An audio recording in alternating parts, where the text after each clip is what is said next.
Good morning, Layton Bethel, and anyone else who is watching this video. I'm so grateful that you're listening. It's always good to have you with us.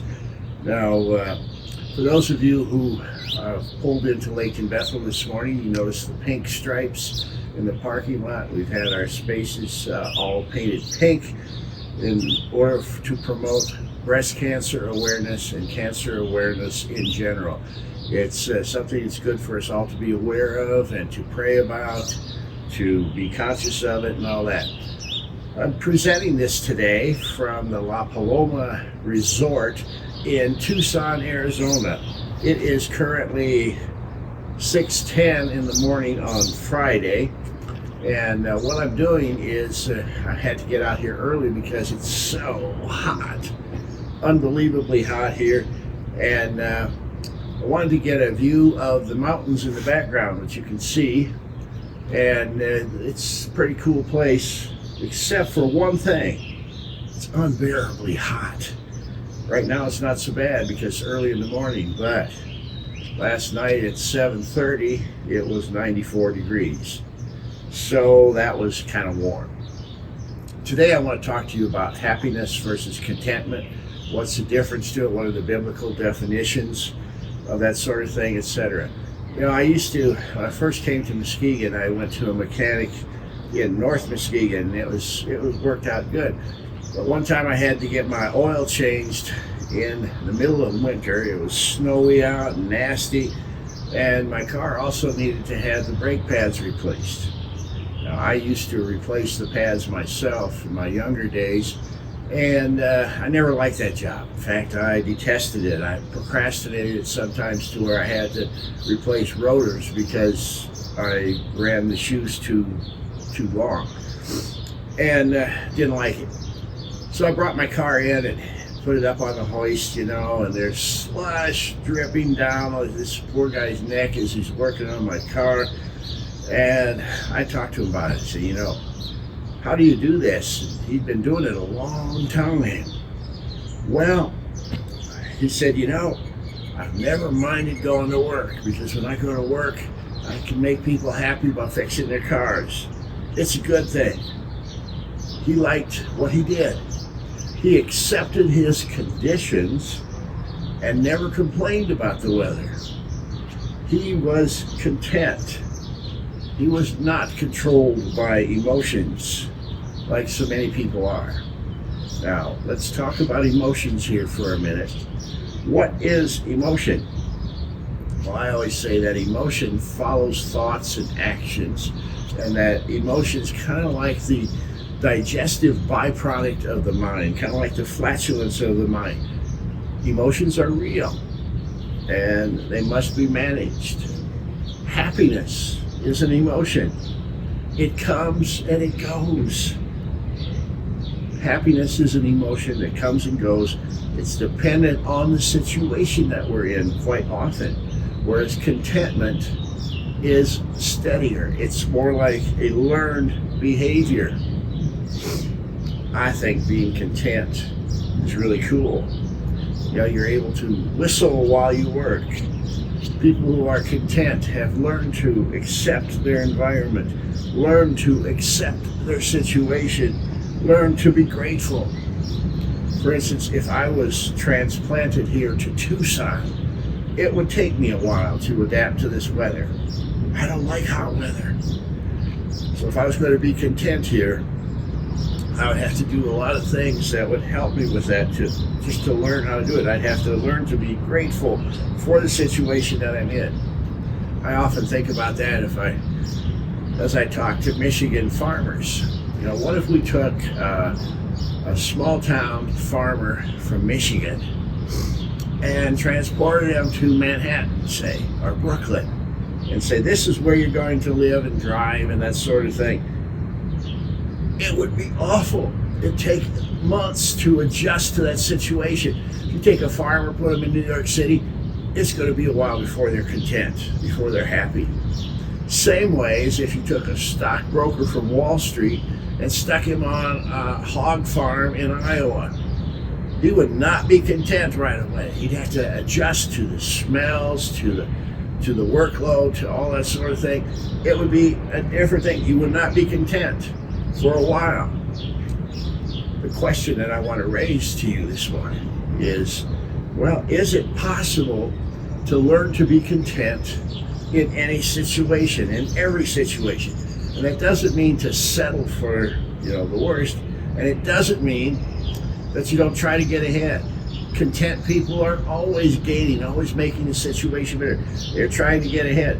What I want to talk about is how to be content in whatever situation you're in, how to be content in the now, so to speak. A couple of passages I want us to look at. First one is from 1 Timothy 6, and as you can see on the slide, it says, "But godliness with contentment is great gain." That's always a good thing to have. Godliness in this condition, in this situation, means being spiritually connected to God. It means being aware of God. Could be translated as personal piety. Contentment comes from the Greek word autarkos, which literally means self-sufficient. It means that you can control your own emotions in many different ways. You can manage your moods in whatever context you happen to be in. Content is a good way to translate that. Being conscious of God. If I'm going to take this verse, if we can see it on the slide again, being conscious of God and being content are great gain. If you're conscious of God and you're content, you kind of arrived. The passage goes on like this. He says, "For we brought nothing into the world, and we can take nothing out of it." I've heard that quote many times, but most people don't realize is that comes from the Bible. It's very true. We can't take anything with us. Many of us have wills and estates, and if you don't have wills and estates, I highly recommend you get that going, because you can't take anything with you. And that is a fact. You can't. We're all equal at the foot of the cross, and we're all equal in that we can take nothing with us. I walk past and through the Layton Cemetery often, and I think about that. It doesn't matter how wealthy you were or how good looking you were. In the end, we're all the same. We're all equal in that we can't take anything with us except our character. The character that we develop while we live on this earth is the one thing that goes with us into the next life. Our character, who we are, we can take with us. And this, Paul elaborates a little on this. He says, "But if we have food and clothing, we will be content with that. Those who want to get rich fall into temptation and a trap and into many foolish and harmful desires that plunge people into ruin and destruction." See, he's saying to be content with food and clothing, and learn to be content in your situation. Now, I'm a capitalist. There's nothing, in my opinion, there's nothing wrong with wanting to make money. I think that's a good thing. It's a good thing to work hard, earn as much as you can, give as much as you can, save as much as you can. I think those are good things. Nothing wrong with wanting to make money, unless that becomes your primary goal in life. We all need money to live, but it can become a trap. And the problem is that once you get money, usually the more you have, the more you want. That was the case with the Rockefellers. It's the case with lots of folks. And Paul talks about that. He talks about the love of money here. He says, "For the love of money is a root of all kinds of evil." Some people, eager for money, have wandered from the faith and pierced themselves with many griefs. Now, see, this love of money being the root of all evil, that's a quote that also comes from the Bible. Most people don't realize that. But basically what it says is, if you love money more than you love people, you are in spiritual trouble. It will lead you away from faith. The word pierced here, it says some people have pierced themselves and wandered away from the faith. Pierced comes from the same word used at the crucifixion. It's the driving of nails through your soul. When money becomes your top priority, you become miserable. And you often become antisocial. You get to the point where you just don't care about other people at all. You only care about the bottom line, about the balance. Now, Paul talks a little bit more about this in his letter to the Philippians. And this is how that reads. I rejoice greatly in the Lord that at last you renewed your concern for me. Indeed, you were concerned, but you had no opportunity to show it. I'm not saying this because I'm in need, for I've learned to be content whatever the circumstances. It seems these group of Christians in the city of Philippi wanted to support Paul. They wanted to give him money for his ministry. But he says he's not in need. He says he's learned to be content whatever the circumstances. What a great way to live. Learn to be content whatever the circumstances. The key word here is learned. Being content is not something that just happens. It's something that we have to learn. It takes practice to be content. It does not come naturally. Human nature is to complain. You know, it's like, why do chickens lay eggs? Well, the answer is because they're chickens. Why do humans complain? Why are humans not content? It's because it's part of our fallen human nature. And human nature is, like I said, to complain. Human nature is to compete and try to get ahead of someone else. But contentment is a learned behavior. What's interesting about this, when Paul talks about learning to be content in any situation, he's writing this from prison. The poor guy's locked up, and the prisons of that day are nasty compared to any prisons that we have today. So Paul goes on with this explanation, and he says, I know what it is to be in need, and I know what it is to have plenty. I have learned the secret of being content in any and every situation, whether well-fed or hungry, whether living in plenty or in want. I can do all this through him who gives me strength. Now, verse 13 is taken out of context often. I can do all things through him who gives me strength. That's talking about learning to be content. Paul is saying that he's learned to be content in every situation. He can do this through him who gives him strength. I can do all things, I can do all this through him who gives me strength is how this thing translates it. I've seen that verse on the front of t-shirts of people who are about to run a marathon. But it's not like that. You can't do all things through him who gives you strength. No matter how committed I am to Jesus, I am not likely going to become a famous rock star. 1, I don't know anything about music. 2, I can't sing. And I don't play any instruments. So it's not likely to happen. I can't do that. And I can't be a professional quarterback for the NFL. 1, I don't like football. 2, I'm no good at it. So it's not something that I have a natural ability for.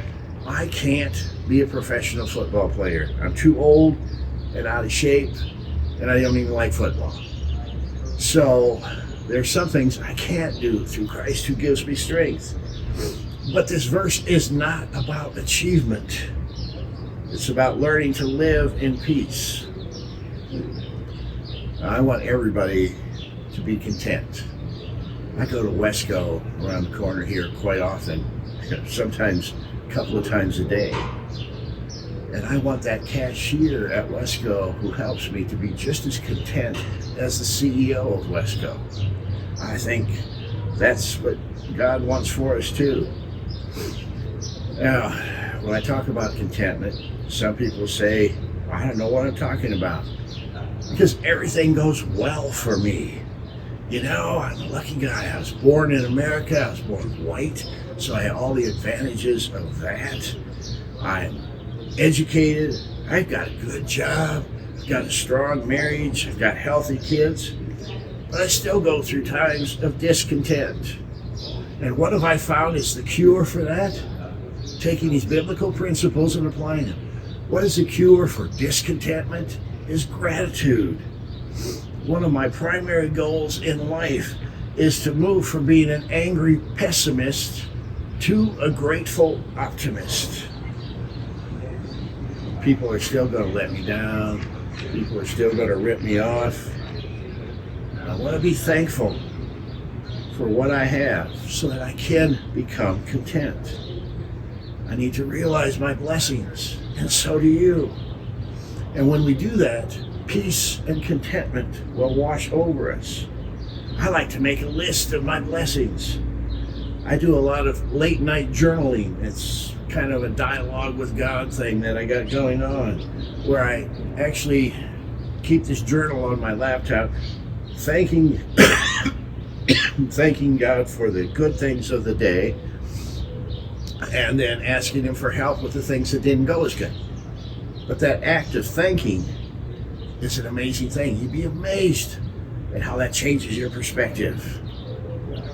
So if Paul could be content in prison, you and I can be content in Muskegon or Sioux Center, Iowa, or Tucson, Arizona, or New York, New York, wherever God places us. We have an advantage that so many people don't have. And that advantage is that our Lord hangs with us. He sees our discontent and must be disappointed, because we've all been blessed. So if we change our tune and work at being content, our relationship with God will change. I invite you to think of it this way. You know, many of us have our parents, we have children. Let's say you've got 2 kids, okay, whatever age you can imagine them to be, and one of those kids complains all the time. The other is happy and thankful all the time. Which one are you most likely to spend time with? If you've got 2 adult kids and one of them complains all the time when you see him, and the other one is happy and thankful and pleased with you, which one are you most likely to spend time with? Which one are you most likely to bless? So I encourage you. It's obvious in that situation, you're going to hang with the kid that's happy and content all the time. That's the one you're going to bless. I think God works the same way. So make contentment a goal. The Holy Spirit will guide you in this. And you'll have a much better life, no matter what your circumstances are. So let's believe this good news and live in peace. Wow. Thankful that you're listening. I'm here at the General Synod of the Reformed Church in America, and I have to say I'm much happier about the Reformed Church than I ever have been. There's good things happening here. The Reformed Church has a bright future, and that's a good thing. So I'm going to ask you to pray for the Reformed Church's General Synod today, and it runs through Tuesday. And I want you to offer prayers for everyone who's listening to my voice. Pray that we can all be content. And that's what we're going to do. It's a very simple thing I'm asking you to do. It's very profound. Pray for the Reformed Church and all the efforts that we're making to be a transforming force in our society to lead people to Christ. It's a good thing. So, that's all I have to say for today. This is Sherwin Branson from Tucson, Arizona, saying, as always, thanks for listening. As always, thanks again for joining us. We have 2 services on Sunday morning, and if you're in town, we'd invite you to come. One's at 9 o'clock and one's at 11 o'clock. And if you wish to support Layton Bethel, you can go to laytonbethel.org and follow the steps there on our website. Or you can just look at this QR code, scan it in with your phone, and you can give through Secure Give, and all your gifts will go directly into our account. Thank you so much, and we'll see you next week.